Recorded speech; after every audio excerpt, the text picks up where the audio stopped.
পার্টির প্রতি ভালোবাসা এবং আনুগত্য সবই এখনো আছে আমার প্রতি।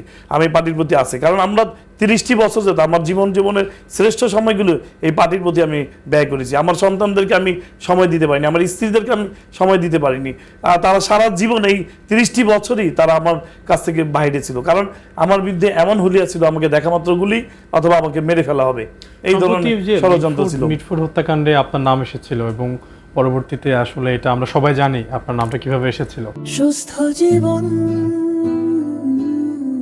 সুন্দর পৃথিবী, এইটা আপনার কাছে কোনো ব্যাখ্যা আছে যেটা? অবশ্যই দেখুন, যারা এই হত্যাকাণ্ডের সাথে জড়িত তাদেরকে গ্রেফতার করা হয়েছিল তাৎক্ষণিকভাবে।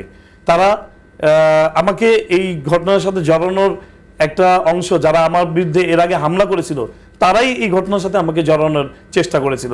পার্টির হাইকমান্ড কিন্তু নিজেও এটা তদন্ত করেছে। আমার কাছে এসেছিলেন যুবদল কেন্দ্রীয় কমিটির সাধারণ সম্পাদক মোনায়েম মুন্না ভাই, তখন আমাকে এসে জিজ্ঞেস করলেন, ইসাক তুমি কোথায়? আমি বললাম আমি বংশালে আছি। বললো উনি যে আমি দাঁড়াও, তুমি আসতেছি আমি।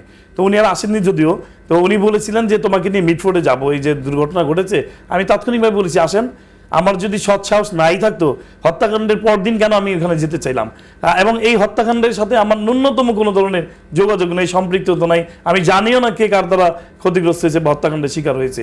তো আমাকে এই হত্যাকাণ্ডে জড়ানোর জন্য আমাদের প্রতিপক্ষ যেভাবে আমার উপরে হামলে পড়েছিল, পত্রিকার মাধ্যমে পুলিশ প্রশাসনকে ম্যানেজ করে আমার নাম মামলায় ঢুকানোর জন্য যে ধরনের চেষ্টা তারা তদবির করেছে, অর্থ ব্যয় করে তারা আমাকে এই মামলায় ঢুকানোর জন্য অনেক চেষ্টা করেছে।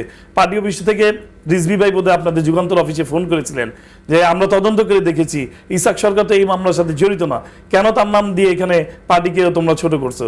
তো যারা পার্টিকে এই সময় বিব্রতকর অবস্থার মধ্যে ফেলে দিল, আজকে তারাই দায়িত্বে আছে। সেই সমস্ত অনুপ্রবেশকারীরা আজকে দায়িত্ব পালন করছে, অথচ আমরা ইসাক সরকার এখন ভিলেন হয়ে গিয়েছি। তো পার্টি যদি তখন তদন্ত করতো যে কারা এটার সাথে জড়িত, কি কারণে ইসাক সরকারকে জড়ানোর চেষ্টা করা হচ্ছে, তখন কিন্তু আজকে আমি ইসাক সরকারকে হয়তো এই অবস্থানে দেখা যেত না। যাই হোক, আমি অনেক চেষ্টা করেছি এই দলের আদর্শের সাথে থাকার, আমি কোনো ন্যূনতম বিচার পাইনি।